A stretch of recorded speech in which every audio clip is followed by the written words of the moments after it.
ओम नमः शिवाय। जय माँ गंगे। क्या आप जानते हैं, एक पुत्र की तपस्या ने स्वर्ग को भी झुका दिया था।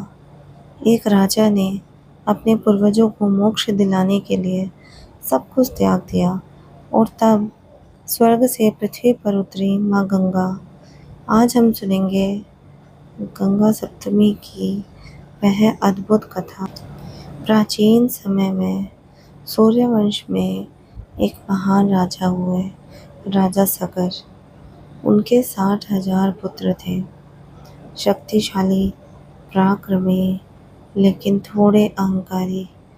एक दिन राजा सगर ने अश्वमेध यज्ञ शुरू किया।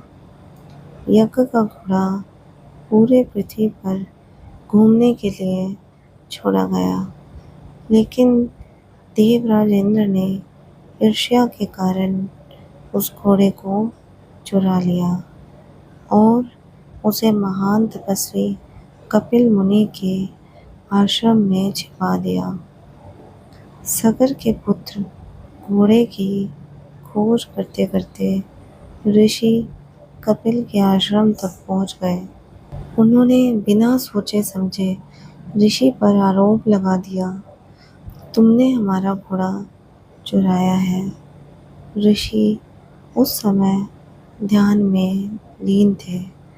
जैसे ही उनकी साधना भंग हुई, उन्होंने आंखें खोली और उनके क्रोध की अग्नि से सभी सगर पुत्र उसी क्षण भस्म हो गए। उनकी आत्माएं भटकने लगी, क्योंकि उन्हें मोक्ष नहीं मिला था। उन्हें केवल एक ही चीज मुक्त कर सकती थी, माँ गंगा का पवित्र जल। समय बीता और जन्म हुआ एक महान राजा का, भगीरथ।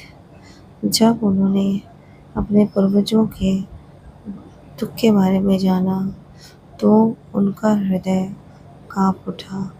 उन्होंने प्रण लिया कि मैं गंगा को पृथ्वी पर लाकर रहूँगा। तपस्या की भगीरथ ने अपना राजपाट त्याग दिया और हिमालय की बर्फीली गुफाओं में जाकर तपस्या शुरू की। दिन रात वर्षों तक केवल एक ही लक्ष्य, पूर्वजों की मुक्ति। आखिरकार उनकी तपस्या सफल हुई। भगवान ब्रह्मा प्रकट हुए। हे भगीरथ, तुम्हारी भक्ति ने मुझे प्रसन्न कर दिया है। लेकिन उन्होंने कहा, गंगा का वेग पृथ्वी सह नहीं पाएगी। अब भगीरथ ने भगवान शिव की आराधना की और कई वर्षों की कठोर तपस्या के बाद भगवान शिव प्रकट हुए। मैं गंगा को अपनी जटाओं में धारण करूँगा। और फिर वह क्षण आया, स्वर्ग से गंगा पृथ्वी की ओर गिरी। उनका वेग आकाश को चीरता हुआ, लेकिन भगवान शिव ने उन्हें अपनी जटाओं में बांध लिया और फिर धीरे धीरे पृथ्वी पर प्रवाहित किया। यह दृश्य इतना दिव्य था कि देवता भी इसे देखकर मंत्रमुग्ध हो गए। गंगा अब भगीरथ के पीछे पीछे बहने लगी।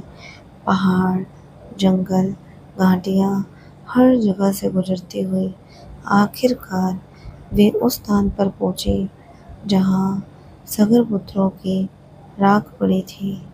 जैसे ही गंगा जल ने उन्हें स्पर्श किया, उनकी आत्माएं मुक्त हो गई।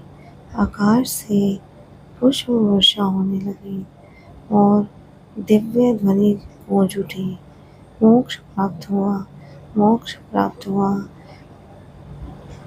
कहा जाता है कि वैशाख शुक्ल सप्तमी के दिन माँ गंगा पुनः प्रकट हुई थी, इसलिए यह दिन गंगा सप्तमी कहलाता है। अगर आपको यह दिव्य कथा पसंद आई हो तो वीडियो को लाइक करें और चैनल अमृत भक्ति ज्ञान को सब्सक्राइब करें। ऐसी ही और भक्ति कथाओं से जुड़े रहने के लिए हमारे साथ बने रहें। जय माँ गंगे, हर हर महादेव।